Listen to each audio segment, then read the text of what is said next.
Pemirsa Intens Investigasi, meski sempat hadir momen mengharukan saat Ruben Onsu akhirnya bisa kembali bertemu dengan kedua buah hatinya, Thalia dan Tania, sesaat sebelum ia berangkat umroh. Tapi pada kenyataannya, perseteruan panas antara Ruben Onsu dengan Sarwenda tampaknya belum juga mereda.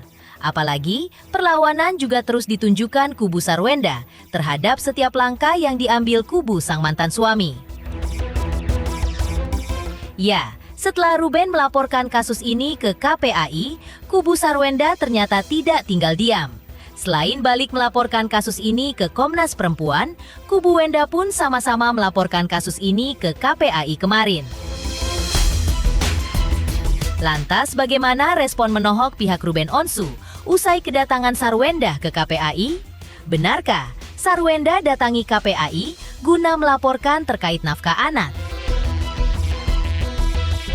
Pemirsa, bersama Intens Investigasi, kami hadirkan kabar terkini, terpercaya, dan teraktual. Tetapi sebelumnya, jangan lupa untuk like, subscribe, dan juga share channel YouTube ini.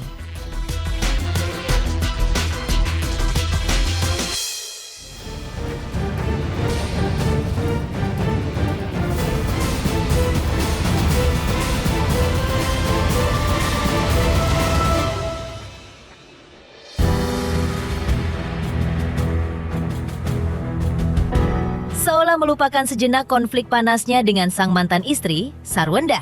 Menariknya, di tengah ibadah umrahnya, Ruben Onsu yang tak pernah lepas dari tasbihnya, justru tampak tak kuasa menahan air mata saat berada di depan Baitullah. Momen haru tersebut terlihat dalam unggahan terbaru Ruben di media sosialnya, yang kemudian menuai banyak respons positif dari warganet. Ya Allah, kabulkan semua doa dan hajatnya ko Ruben. Amin. Semangat ko Ruben, semoga Allah lancarkan segala urusannya. Big hug, Allah never sleep. Demikian sederet doa dan dukungan dari netizen untuk Ruben. Sementara itu, menanggapi kedatangan Sarwenda ke KPAI, Minola Sebayang menegaskan langkah tersebut sah-sah saja, termasuk terkait pengaduan soal tidak adanya nafkah. Minola mengaku tidak mempermasalahkannya karena pihaknya memang mengakui jika Ruben sudah tidak memberikan nafkah dalam beberapa bulan terakhir. Berikut pernyataan Minola Sebayang. Karena kan seperti yang sering saya sampaikan, bahwa kita jangan melihat suatu persoalan itu di ujungnya saja. Hukum itu sebab akibat. Ya, sebab akibat. Nah, jadi kalau memang misalnya kemudian dia ingin bicara tentang tidak diberikannya nafkah beberapa bulan ini, ya nggak ada masalah. Karena kan seperti yang saya katakan, hukum itu sebab akibat. Selama ini diberikan kan, selama ini diberikan, bertahun-tahun diberikan. Nilainya juga tidak kecil. Sampai kemudian sekarang tidak diberikan lagi, ditunda pemberiannya kan pasti ada sebabnya. Jadi kalau misalnya bukti tidak diberikan, kan sebenarnya nggak perlu dibuktikan. Orang kita sudah mengakui kok. Aneh kan, sesuatu yang sudah diakui kebenarannya kan nggak perlu dibuktikan. Jadi kalau hanya sekedar menunjukkan bahwa tidak diberikan nafkah kan nggak perlu dibuktikan. Karena kami sendiri sudah mengakui bahwa memang beberapa bulan ini klien kami menunda untuk memberikan nafkah. Lebih lanjut, Minola Sebayang mengungkapkan bahwa dalam persoalan anak, Ruben hanya mengajukan 3 permohonan. Pertama, hak untuk bertemu kedua anaknya sebanyak 2 hingga 3 kali dalam seminggu. Kedua, memperoleh rincian setiap pengeluaran untuk anak. Ketiga, dilibatkan dalam setiap keputusan yang berkaitan dengan kepentingan anak. Mengingat, Ruben merupakan ayah kandung mereka. Yang diminta oleh Ruben itu adalah adalah dia mendapatkan hak untuk berkumpul bersama anaknya 2-3 hari dalam 1 minggu. Jadi bukan hanya sekedar ketemu beberapa menit di depan publik. Itu yang pertama. Yang kedua, setiap biaya pengeluaran, biaya pendidikan dan nafkah anak itu didiskusikan dengan Ruben. Sesuai dengan kontrak juga dikatakan rebutan. Jangan main putuskan sendiri, karena orang tua anak itu bukan hanya satu. Itu yang kedua. Ya. Yang ketiga, kalau ada hal-hal yang berkaitan dengan masalah kepentingan anak-anak, Ruben dilibatkan. Jangan Ruben tidak dilibatkan. Karena bagaimanapun Ruben adalah ayah kandung dari anak-anak tersebut. Tak hanya itu, Minola Sebayang juga menanggapi pernyataan pihak Sarwenda yang menyebut pertemuan Ruben dengan kedua anaknya di bandara sebagai bentuk kebesaran hati. Menurut Minola, mempertemukan anak dengan ayahnya merupakan kewajiban seorang ibu dan bukan sebuah bentuk kebesaran hati. Berikut pernyataan tegas Minola Sebayang. Tidak ada kebesaran hati, itu kewajiban. Karena kalau kebesaran hati artinya given. Saya besar hati ingin mempertemukan, nggak begitu Mbak. Itu kewajiban dia untuk membuat anaknya bisa bertemu dengan ayahnya. Dan pertemuan itu juga harus berkualitas. Makanya selalu ada namanya quality time. Bukan ketika mau berangkat umroh papasan, tapi kami tetap menghargai kesempatan itu, pertemuan itu, karena bagaimanapun Ruben bisa bertemu dengan anaknya yang sudah lama tidak ketemu sebelum dia umroh. Tapi bukan bentuk pertemuan yang seperti itu, dan janganlah mengatakan itu sebagai kebesaran hati. Itu namanya nggak betul. Itu bukan kebesaran hati. Jadi apakah bisa dikatakan Ruben kemarin ngasih uang 2 juta itu kebesaran hati Ruben? Tidak. Jadi janganlah kita berretorika kata-kata. Karena hukum itulah logika. Coba kalian berpikir, logika nggak sih? Kalau ada seorang ibu mempertemukan anaknya kepada ayah kandungnya, itu sebagai kebesaran hati. Sementara dalam Matra 39 sudah ditandatangani kedua belah pihak akan ada 2-3 hari dalam seminggu. Terus kita klaim sebagai kebesaran hati. Dari respon menohok pihak Ruben Onsu usai kedatangan Sarwenda ke KPAI. Lantas benarkah Sarwenda datangi KPAI guna melaporkan terkait nafkah anak? Pemirsa Intens Investigasi, jangan lupa saksikan terus Intens Investigasi. Dan pastikan jangan lupa untuk like, subscribe, share, dan juga komen. Tim redaksi Intens Investigasi juga mengucapkan banyak terima kasih kepada semua subscribers. Hingga kanal Intens Investigasi kini sudah jelang 4 juta subscribers.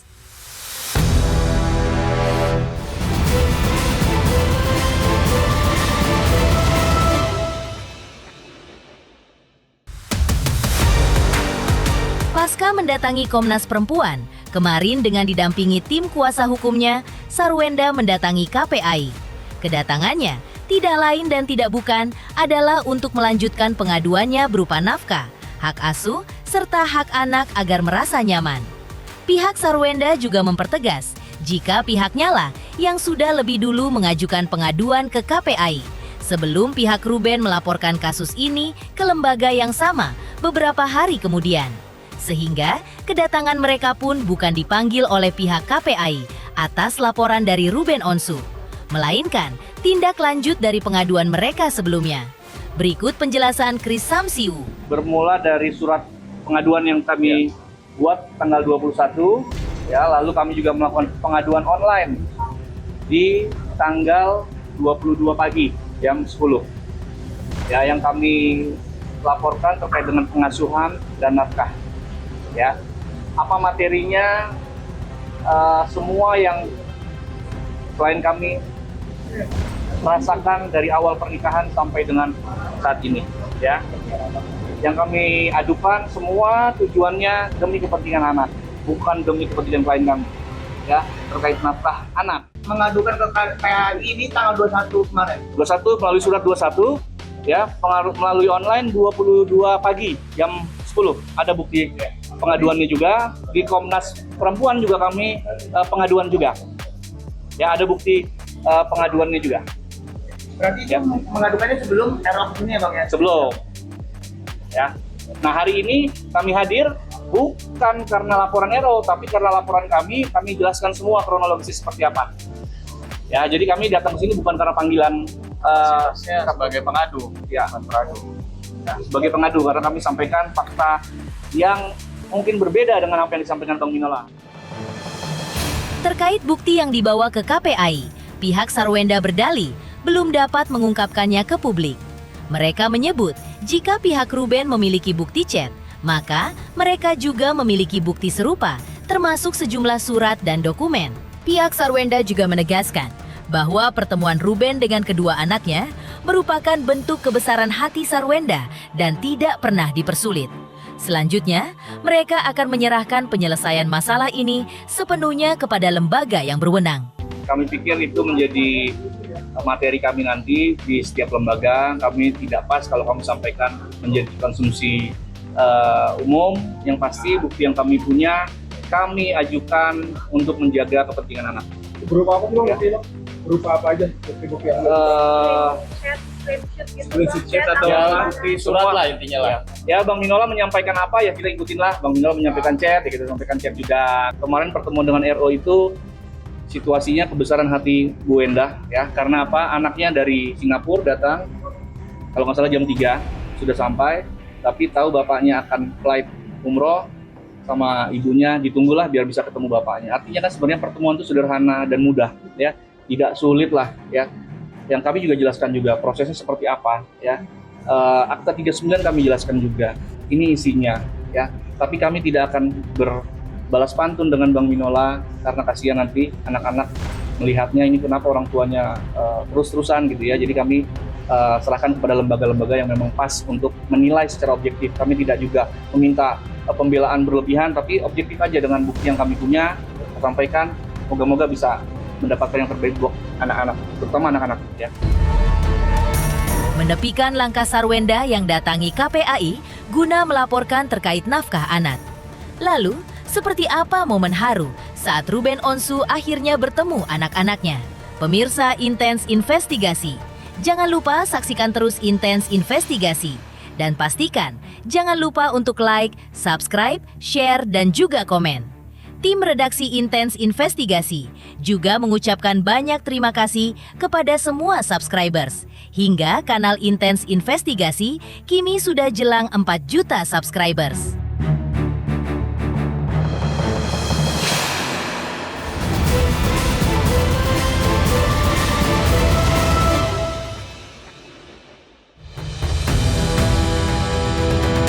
Sebelumnya, di tengah perseteruan panas yang seolah tak berujung, tiba-tiba saja hadir momen mengejutkan saat Sarwenda bersama kedua buah hatinya, Thalia dan Tania, serta sang adik Wendilo hadir di Bandara Soekarno-Hatta jelang Ruben Onsu berangkat umroh bersama sang sahabat Ivan Gunawan Senin malam lalu. Kemunculan Sarwenda beserta anak-anaknya jelas mengejutkan.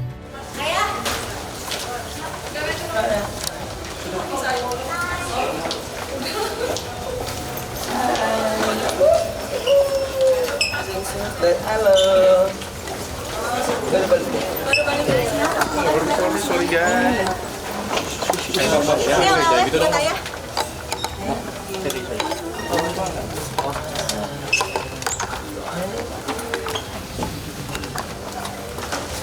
Iya.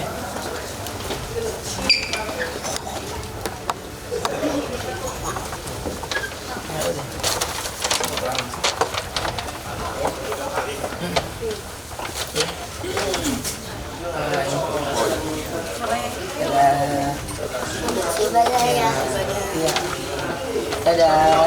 Dadah ibadahnya. Dadah sih, bye.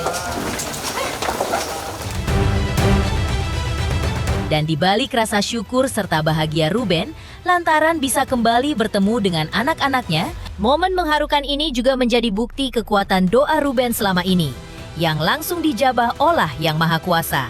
Justru, di saat Ruben belum lagi menjejakkan kakinya dan berdoa di Baitullah dalam perjalanan umrohnya kali ini. Ini dalam situasi yang ramai gitu, jadi kan intimate juga belum, tapi alhamdulillah tetap disyukuri. Juga bisa kasih oleh-oleh juga ya? Iya, dikasih, ya senang alhamdulillah, aku bilang terima kasih gitu. Dan terus ya pokoknya saya cuma serahkan semuanya yang saya lewati ini ya lewat dalam doa gitu. Bagaimana kita nggak ada yang pernah tahu setelah ini kita ke depannya bagaimana gitu ya. Pokoknya kalau Allah udah atur udah semuanya udah itu udah pasti jalan yang terbaik lah. Ya semua orang tua saya yakin pasti nggak hanya di sana, tapi ketika lagi ya sholat ya pasti ada nama anak dalam doa kita. Ya mudah-mudahan kita juga ya khususnya saya lagi banyak belajar juga kan ya itu. Jadi ya mudah-mudahan apa yang saya sampaikan itu semuanya hal-hal yang baik untuk anak-anak saya. Pemirsa Intens Investigasi, jangan lupa saksikan terus Intens Investigasi. Dan pastikan jangan lupa untuk like, subscribe, dan juga komen. Terima kasih juga atas kesetiaan pemirsa atas pencapaian jumlah subscriber yang kini menuju 4 juta subscriber channel Intens Investigasi.